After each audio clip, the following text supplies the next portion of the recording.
Oh, let me tell you something. Busting makes me feel good.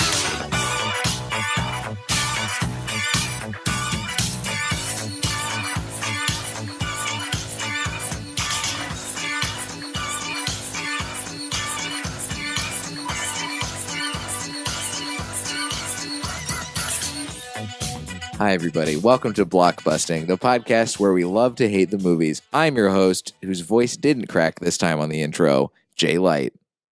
Joining me today, I thought you were going to say something instead of just smiling at me like, well, the head's on It's a Small World After All. My guest, my friend, funny comic, Aaron Mliner. Thanks, Jay, for having me. I was waiting for your voice to crack on the second one, so I was just kind of hoping it was going to happen, but it didn't. Not going to happen this time. You cleared your throat and you showed up like a professional. Thanks for having me. And you know what the best part? That's how pro I am. I silently cleared my throat. Yeah, that's good. I just went with you know how a bullfrog will make the thing happen? Yeah. I can do that. You really can? No, I can't really do that. I was like, whoa. If I did, I'd be having a very different podcast and a very different career. Yes. I'd be doing what's the name of the guy who does all those sound effects? From like the Police Academy movies? Yeah. Michael Winslow? Winslow? Is that from, that might be, that no, sounds that's like. Fact Winslow. That's definitely Michael Winslow. Actually, I'm going to fact check this. Fact check that because I thought that was from the Urkel show. What's it called? Carl Winslow. Carl Winslow. Okay. Michael Winslow is an American actor, comedian, and beatboxer, billed as the man of 10,000 sound effects. 10,000 sound effects? I mean, holy shit. But I mean, how many of those can we all do? I feel like maybe he can do 1,000 we can't do. I don't know. Because this is a sound effect. Like, that's a sound effect. Bring, bring. You know what I mean? Like, that wasn't even a sound effect. What I just did. I mean, it was. It can count in your 10,000 repertoire. That was a fart sound effect. Okay, I like folks. There we go. Oh,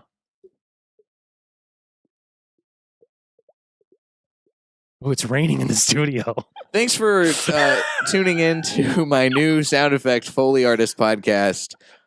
Foley Artisans, like the artisan water that Aaron is drinking. Yes. What are we even doing here? We're here to talk about a movie you hate, which is The Departed. Yes. Let's get off the sound effect tip and get onto this why you hate this movie tip. You know, it's okay. So it came out probably 13 or 14 years ago, I think. Yeah, 12 years ago. 12 years 2006. Ago. Right. And I've tried to watch it 4 times. And every time I fall asleep within the first 10 or 15 minutes. Every single time. Every time. Right after Mark Wahlberg starts yelling at Leonardo DiCaprio, I pretty much checked out over the course of the years that it's been around. Okay. And then last night, I stayed up until 4:30 in the morning and finished the movie all the way through. I watched it from top to bottom. I had a cup of coffee. I was ready to go. I stayed in it. No texting, no nothing. And I have a bit of a change of heart. Really? Yes, but I still have some things that I can pick apart on it. Well, first of all, let's talk about this change of heart that you've experienced. Yes. This is the first time that it's ever happened, and I was afraid that this might happen. I know, and when we talked about doing this, and that's the problem. If I would have seen the movie and hated it, but because I couldn't get through it, I figured that's why it was so boring. Mm-hmm. Are we allowed to cuss on this podcast? Yeah, you can say whatever you want. Okay, good. Yeah, so I figured that's why I wasn't going to like it, because I thought it was going to be slow and long. Mm-hmm. I love Scorsese, by the way. I like a lot of his movies. And I just couldn't get into this movie when I kept trying to watch it. So last night I decided, you know what? Love it or hate it, sit through the whole thing, because you have to. You know, I was cramming. It was like a test today. I knew I was going to come in here and I'm going to have to bring the pain. I have to see the movie. Right, of course. I can't just say I hate something I've never seen. It's like trying a food you've never tried. Right. And saying you hate it. Yeah, and it's different from saying you hate a movie that's a bad movie that you can't make it all the way through. Right. Like, I have had people on this podcast before who've walked out of movies or who couldn't watch movies, and they were either bad movies or movies that when they did try and watch them, they continued to hate those movies because of whatever reasons. You know, we had Mitch Burrow talk about Young Frankenstein, and he hates it because it's so low quality and low class compared to some of Mel Brooks's other comedies. Right. We had Brian Moses on here talk about Transformers, and he walked out of that movie 20 minutes in, and he made the right call. But I think you can't say you hate something if you don't watch it all the way through. Because there's going to be something you're going to like about the movie at some point. Any movie. It could be how bad it is. You could hate how bad it is, but you got to see the whole movie to make an opinion about it. That's the thing that I mean, over the course of doing this podcast with whatever, this will be somewhere, God, this is like 70 some odd episodes. I think this will be 71 by the time it comes out. Thank you. But I have really, between this and getting Movie Pass, which I no longer have. Yeah, I'm so sorry to hear that. It's okay. I'm not missing out on much, it turns out. I would have been wasting my money because I have no time to go see movies in the theaters right now. But between those two things, I have become someone who watches every movie from start to finish now. Yes. And if I miss something in a movie, then if I'm at a place where it's like, okay, I can rewind the movie, if I'm not seeing it in the theater, that's pretty much the only option where I wouldn't be able to do that. Right. I'll rewind and rewatch that part because I want to make sure I experience the whole thing. Yes. Absorb it from top to bottom. And another thing about movie watching too, or anything, is the type of mind frame you're in when you sit down to watch that movie. So if you're in a bad mood, you may not even think the movie's bad, but that feeling you're having can cause you to maybe not like the movie. Oh yeah, for sure. You know what I mean? Food, time going out with your friends. If you're just like if you're feeling shitty and you're trying to sit through a movie that you're not really into watching, of course you're going to hate it. Do you know what I mean? Yeah. I feel like people should really, if you say you really love a movie, you have to see it more than once. Okay. To solidify that you love that movie. Okay. Every movie that I would put in my top 20. Okay, yeah. It's hard to do 10, right? Yeah. But top 20, the only movie that I have seen once that I would put in that top 20 is Dunkirk. Okay, Dunkirk's great. Because I think it's the best Christopher Nolan movie. Okay. Yeah. All right. But everything else, I mean, my top 5 is... Oh, that's hard for me. I'm going to go... We've done this like on the way to gigs, before, but I want to hear it again. But my top 5 is The Shining, Fantastic Mr. Fox, and this is in no particular order, by the way. Right. Except for my number 1, which will remain number 1. Okay. So Shining, Fantastic Mr. Fox, Dear Zachary, Spring Breakers, and my number 1, There Will Be Blood. Okay, 3 of the 5 movies that you named I have not seen. That's totally fine because I've watched them multiple times, so I've seen them enough for all of us. Thank you for that. I got you, buddy. But I've heard good things about Spring Breakers. Spring Breakers is so subversive and good. Yeah, because it's marketed in a way that makes you think it's going to be this really badass movie about people like partying on spring break, and then all of a sudden there's like criminal shit. And no, it is that, but it's really sad, and it shows just how sad and empty all of that is. And I remember seeing it my senior year of college when I was already kind of having an existential crisis about being in a frat and like all of this like partying and excess that I was living, and seeing it, I was just like, I saw it right after I got out of college. So I'd already gone through all those feelings, and then I saw it and I was like, oh yeah, this stuff that I did for the past 4 years was totally fucking empty and worthless. So I have a theory that kind of leads into this with food, which is you can see something in a time frame of your life that makes you like that thing, and then later down the line, like for instance, for me, macaroni and cheese, Kraft macaroni and cheese. I used to love that as a kid. Who didn't? Right?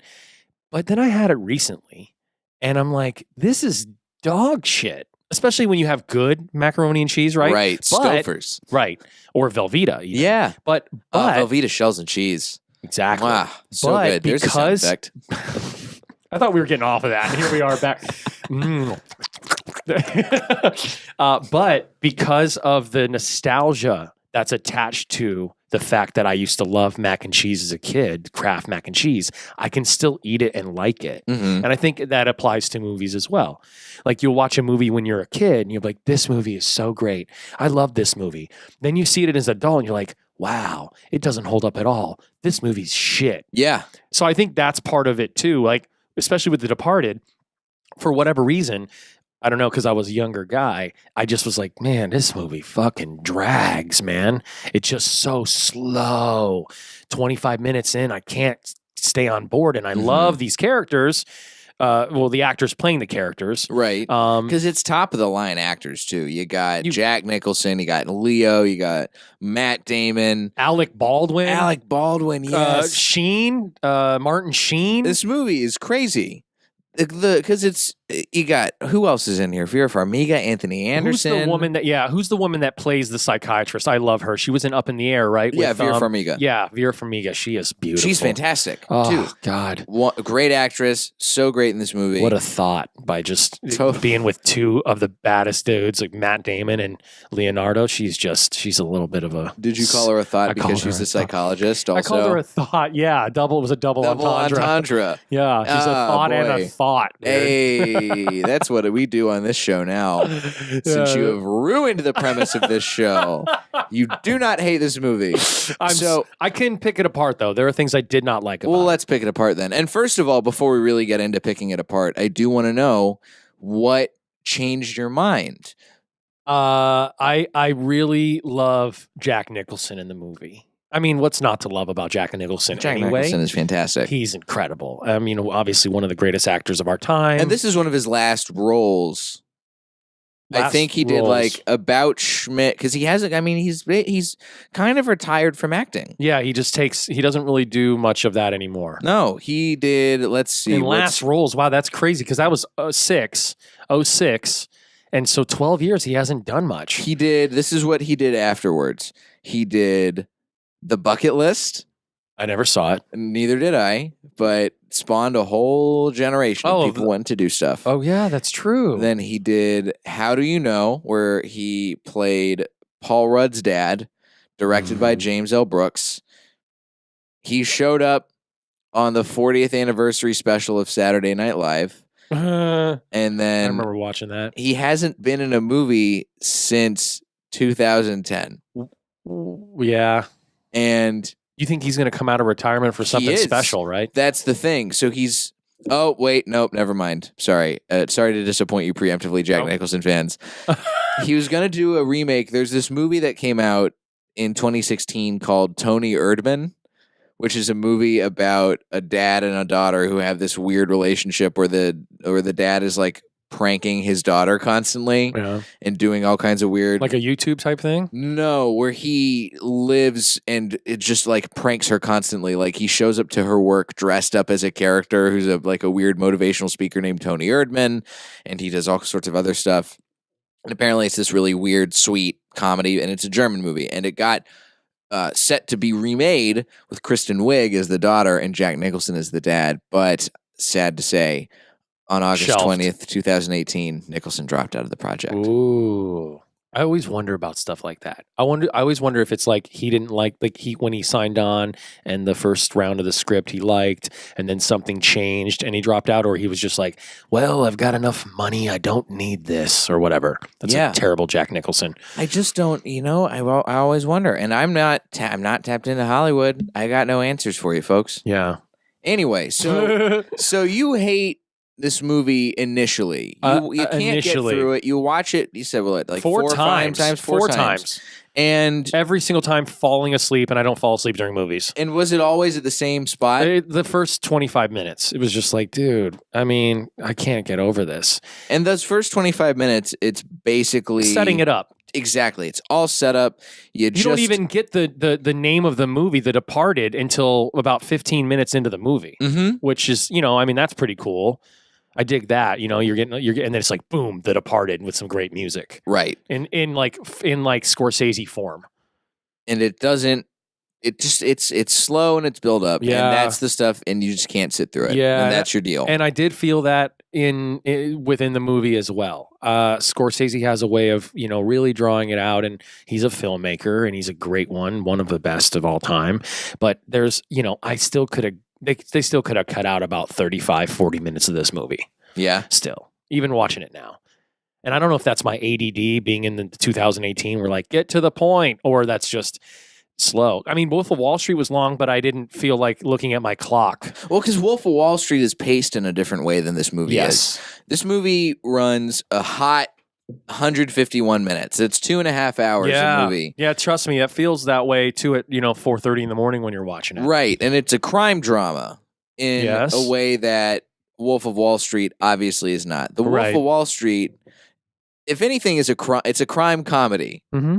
And That's an interesting way to look at it. Yeah, you're right. it's longer. It's 3 hours long, but it doesn't feel slow. No. Because of the design of the movie. Yeah. This is a movie that is supposed to be, when you think cop drama, you're usually thinking stuff with maybe a lot of shootouts and a lot of high action set pieces and stuff that throws you into that world early on in the movie. Because now you have to do stuff to grab an audience really early on. Right. Martin Scorsese, I think, over the course of his career, has built up enough clout as a director that he doesn't have to do that shit anymore. So he made a movie where you start off really slow and build the world out, and you explain why these characters are able to have the roles that they have. Right. And then you get into all of the ticky-tacky of it. Once it's set, then you go, okay, cool. We're going to blow it all up here from here on out. And now we're going to start getting into the action. Yeah. And the screenplay, does Scorsese write too, or just directs? Scorsese, because I feel like he just directs. Directed, Right. yeah. The I know he didn't write this, but has he written stuff? Scorsese, yeah, like written and directed by. I think way back in the day in his career. Let me take a look here. Let's see. He might. He was nominated for Goodfellas. He was nominated for The Age of Innocence for Oscars, and I believe. There's my voice crack that you were waiting on that whole time. Finally, 20 minutes in. Did he write and direct any of his really early works? I feel like, yeah. Even with Goodfellas. I mean, Goodfellas.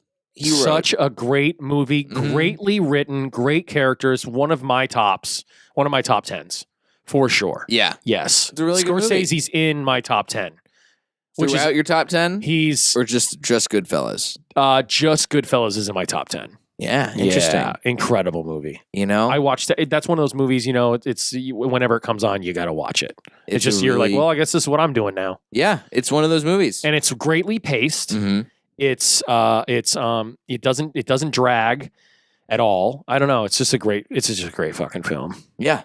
And I think that there's a lot of stuff in that movie that really works very well. Now, Scorsese, after Goodfellas, kind of got this reputation as a guy who's making mobster movies. Right. Because then right after that, you get Casino. Yep. Which is another great movie, but it's long. You have, let's see, I believe A Bronx Tale comes right after that. Great film. Yep. A Bronx Tale. No. Hold on a second. I think that was before Casino, That is before Casino. Damn, I don't even have a computer. I'm doing good, dude. I actually don't think A Bronx Tale is Scorsese. Not at all. I'm looking on the Martin Scorsese filmography right now. I thought it was. You got Gangs in New York. Oh, that's a good one. Yep. You got easily one of the best Daniel Day-Lewis performances of all time. Yes. Oh, for sure. And you got The Departed, and that's the next mob movie. And he's not. And for whatever reason, he becomes the mob movie guy after Goodfellas. But he doesn't. If you look at I'm looking at his filmography right now. Not a lot of mob movies. I think the name mob movie. Yeah, I guess that makes sense. That's not what he's known for. No, he's known his for earliest good skill. movies. He's known Taxi for not. Driver. Yeah, but he's also known for not getting an Oscar, right? That too. They just kept snubbing him every year. I remember this was the infamous Oscar ceremony where Jon Stewart. I love that. That's my favorite joke in all of Oscar history. Right, 3 6 Mafia just wins, and he improvises it. 0. So great, classic. Instant classic. Best Jon Stewart joke of all time, I think. I love it. I mean, it's very, very good.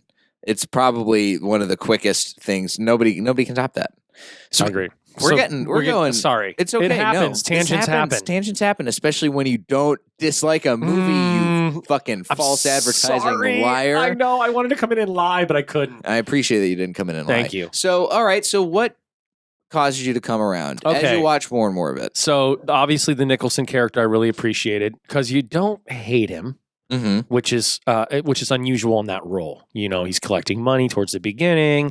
You're getting a lot of like, this guy's got clout, but he's also kind of a cocksucker.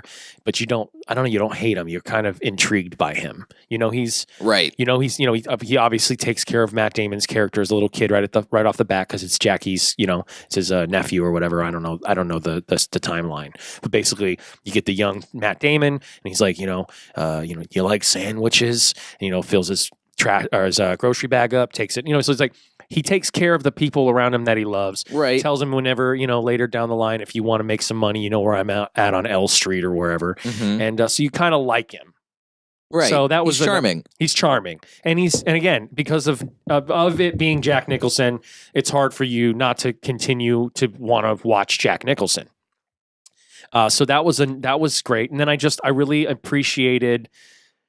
really appreciated, even though it was a little, I felt it was a little much in the first Mark Wahlberg DiCaprio moment where they're sitting at the in the precinct, and he's saying he's telling him like, look, you're not a fucking trooper, you're not a state trooper, you gotta why are you doing this? And it's very heavy-handed, but DiCaprio's such a good actor that you stick with it. So I started, and I wanted to sit through it. I needed to do that. It was like, I'm not going to turn this off.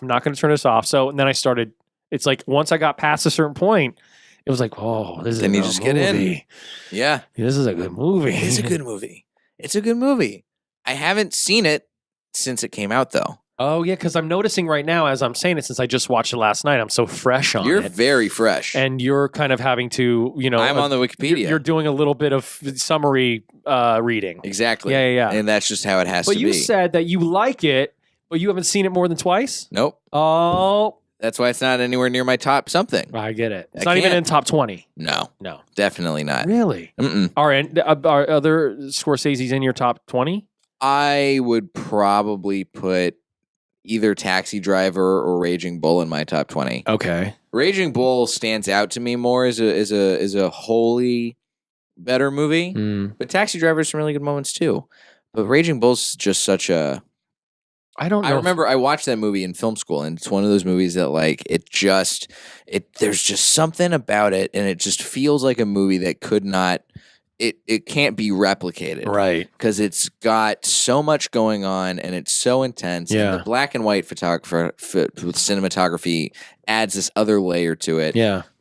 It's just it's an all-time classic. But there's other Scorsese. I mean, I'm not a big Scorsese buff. He's not my director. Right. Who's your director? Paul Thomas Anderson. Okay, yeah, obviously. Paul Thomas Anderson. There Will Be Blood being in your top. Right. And I loved The Master.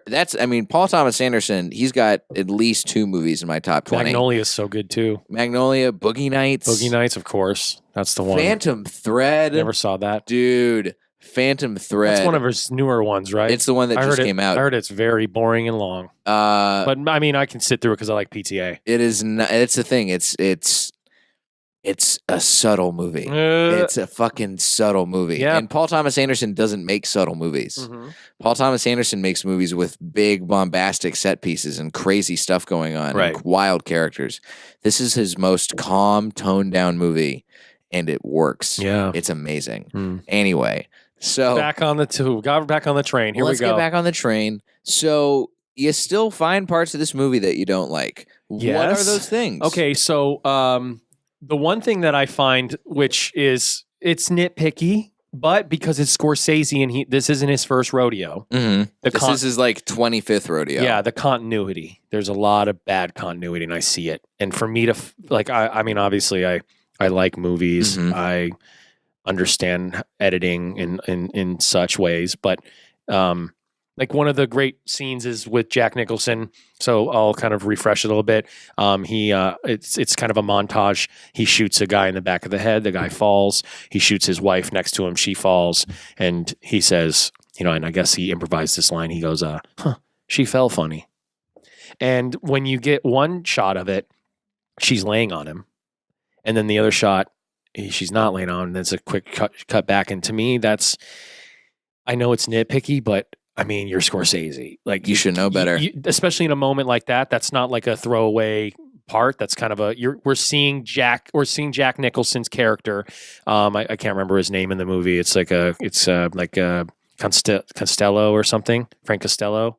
I don't know. The point is he, this is the first time you're seeing him kill somebody, I think. Mm-hmm. You see him collect money. You see him be kind of a bad guy. He shoots somebody. He's got a very twisted sense of humor. Right. That's got to be something that you nail. And I know it's 2006, and I know but come on, you got to get that right.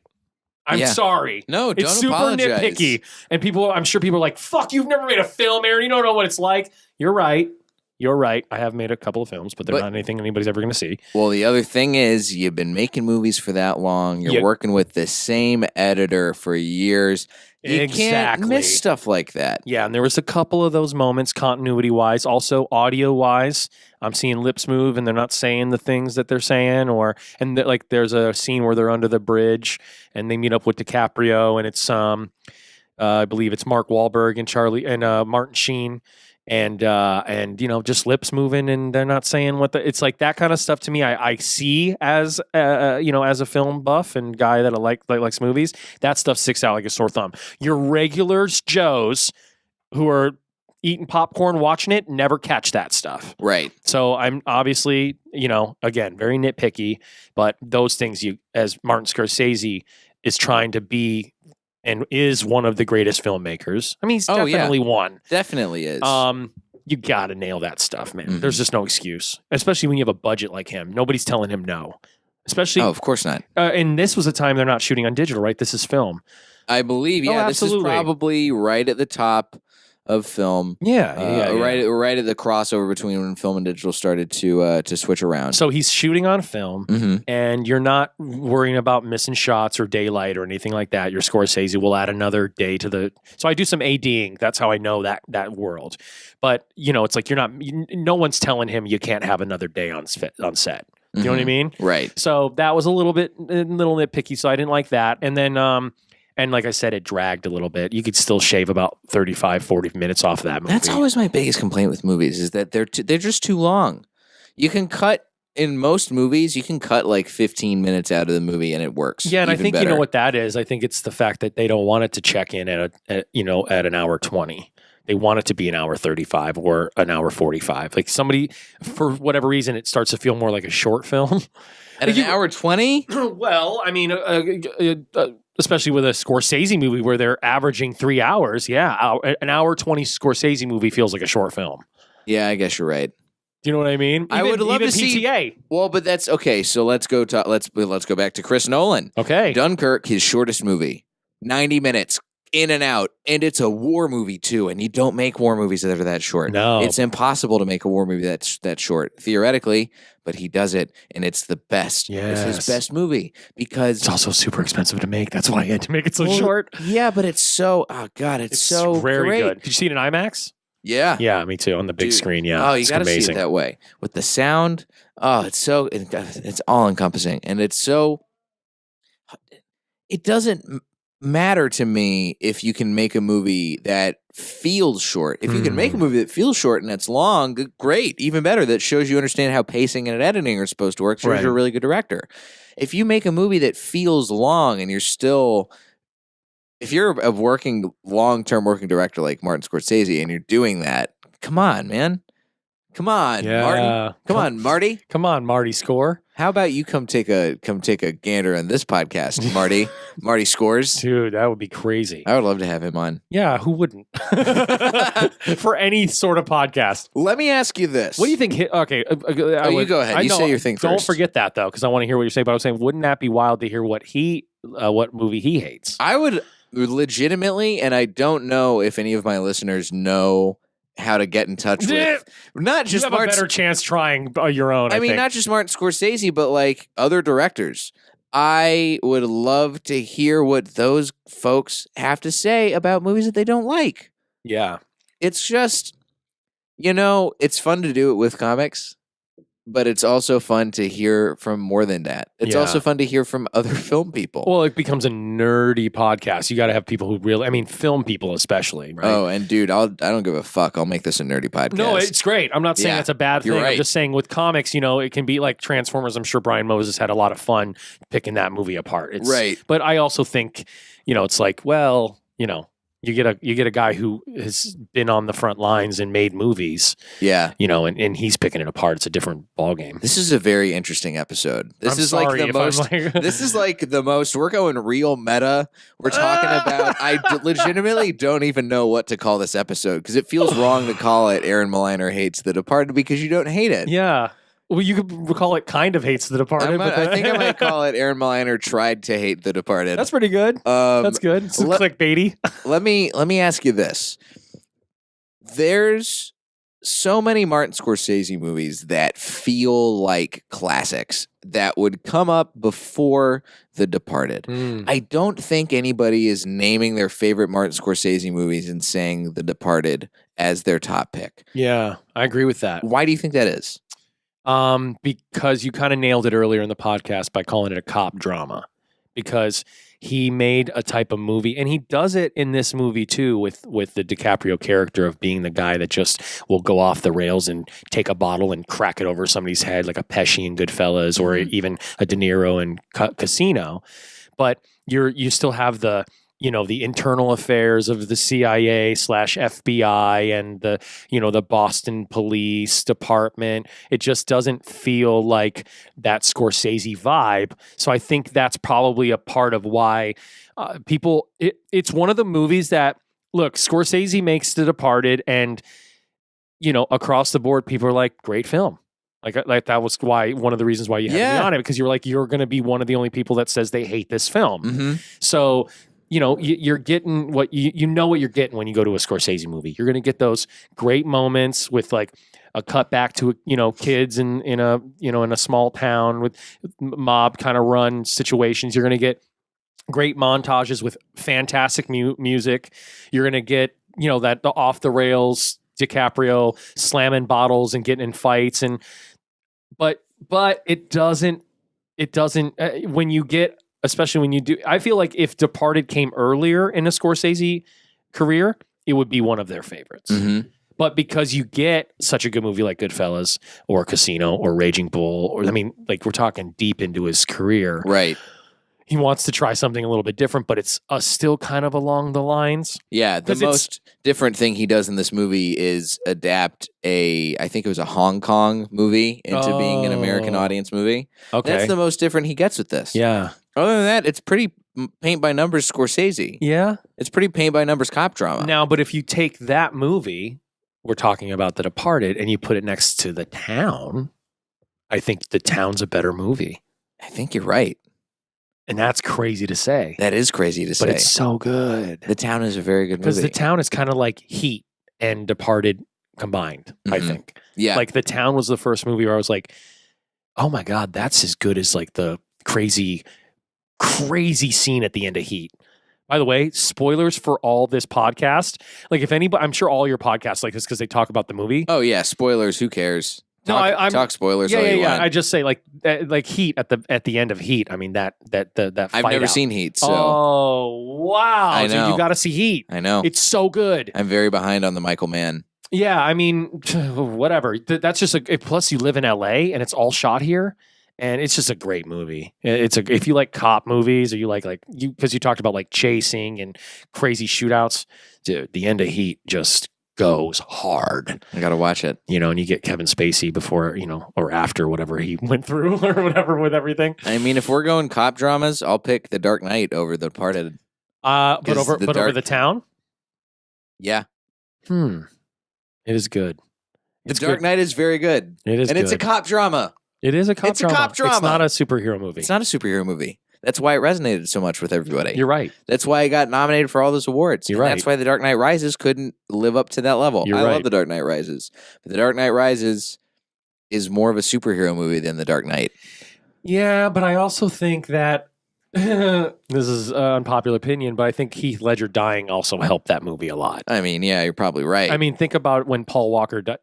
I always get him and Bradley Cooper mixed up. So hold on. Paul Walker died. Bradley Cooper has a movie that's currently in theaters. I heard very good, by the way. Yeah, I heard that too. But Paul Walker dies and you get such a great popularity rise of the Fast and the Furious movies. I don't think it's a rise, though. I think everybody had already loved the Fast and the Furious franchise. But it takes it one step up. Because it's like, well, this is the last time you're going to see Paul Walker.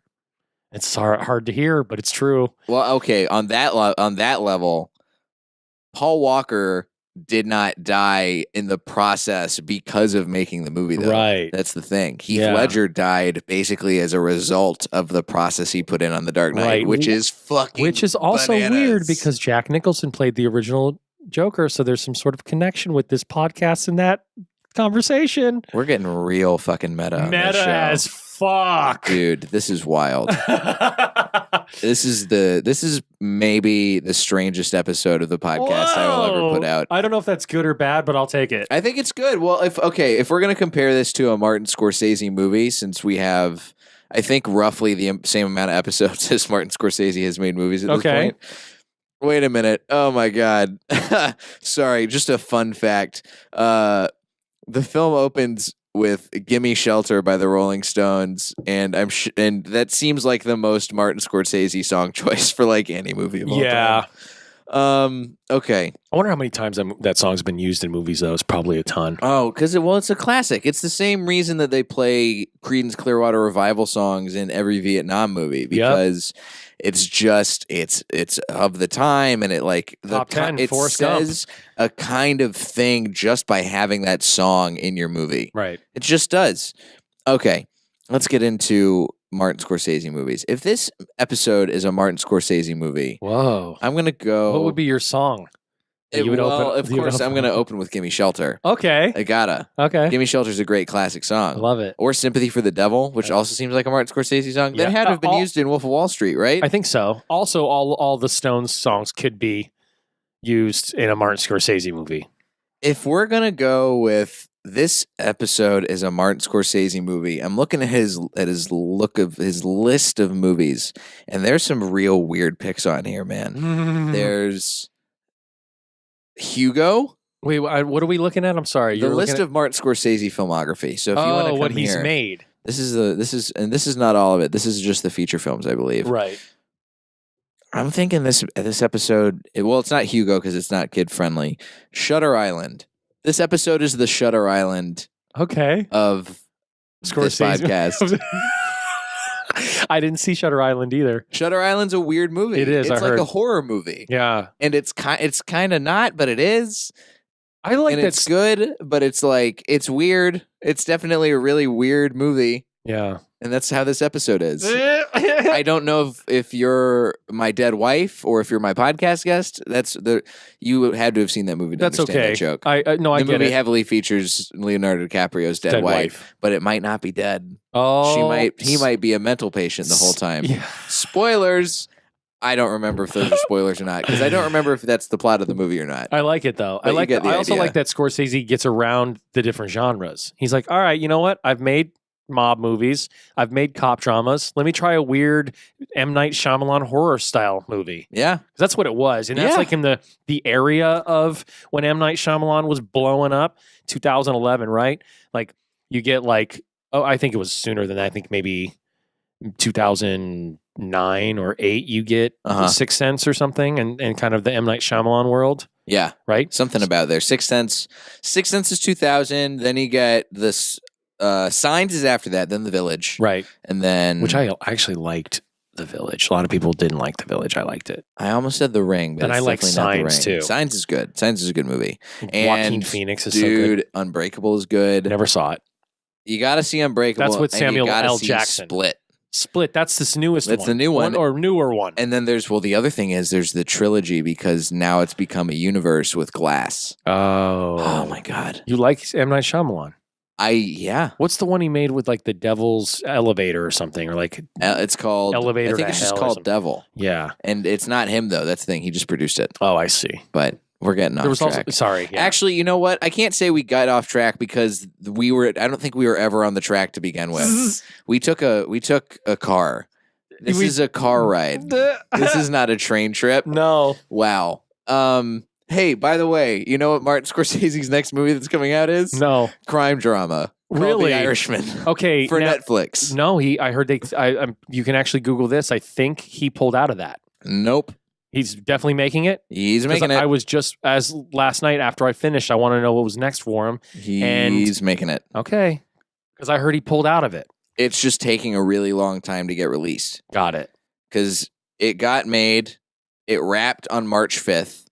And Paramount was supposed to distribute it, and then that vanished. A lot of people were also trying to buy the rights, and nobody did, and then Netflix bought it. That's nothing to them. Yeah. They just go, yeah, sure, whatever. Here's the money. Scorsese still made it, man. Okay. He did the deal. And it's going to be a cop drama. It is. And I wonder who's going to be in it. And this podcast is going to be over. That's it. That's not it. We have to do the plugs. Yes. You have actually a really fun thing to plug. You just opened a new club. I did. here in The Los Comedy Angeles. Bunker in Burbank, California. Shows every Saturday? Every Saturday. It's called The Last Comedy Show on Earth. Mm-hmm. And it's an 8:00 show. We book just killers. You're going to do it soon. Yep. It's a fun room. It's a small, intimate space, and I'm super stoked for it. It's such a cool place. I as a comic, I know like what to expect of a great room, and I did that. I think I nailed it with my partner Richard Sarvate, very very funny guy. Yep. It's what did I want out of a good comedy room? I put together a green room. I treat the comics like royalty because they are, and I'm just super stoked about having this great space. That's awesome. Congratulations, man. Thank you. Yeah, and so come see a show or AaronMliner.com. All the Instagram handles, Aaron Mliner, social media, whatever. It's been a fun ride, and we're 3 weeks open in the new space. So I don't know when this comes out, we'll have a couple more shows under our belt. Yeah. So this is at Diet J on Twitter and Instagram. This is where you can find me. You can also find me jlightcomedy.com for show dates, including an upcoming date at the Comedy Bunker. Yes. I have to double check my calendar on that because I know I just moved it. And if you like the podcast. Really, even if you like this episode, which is a really weird freewheeling episode, again, the Shutter Island of podcast episodes, leave a rating, leave a review. Yeah. Subscribe on iTunes. I'm not going to read them because I don't feel like that's good for my psyche at all. So if you say something bad, I won't know. If you say something good, I won't know. Jay will obviously just tell me the good ones. I will just tell you the good ones. I appreciate you, dude. I appreciate you. You're a great guy, and I'm glad that you asked me to do this. Hey, you're a pretty okay guest. I'll take it. You said pretty. I am pretty. This has been Blockbusting. Go see something good for a change. Like The Departed, which is a good movie. Yeah, where is it? You fucking dipshit.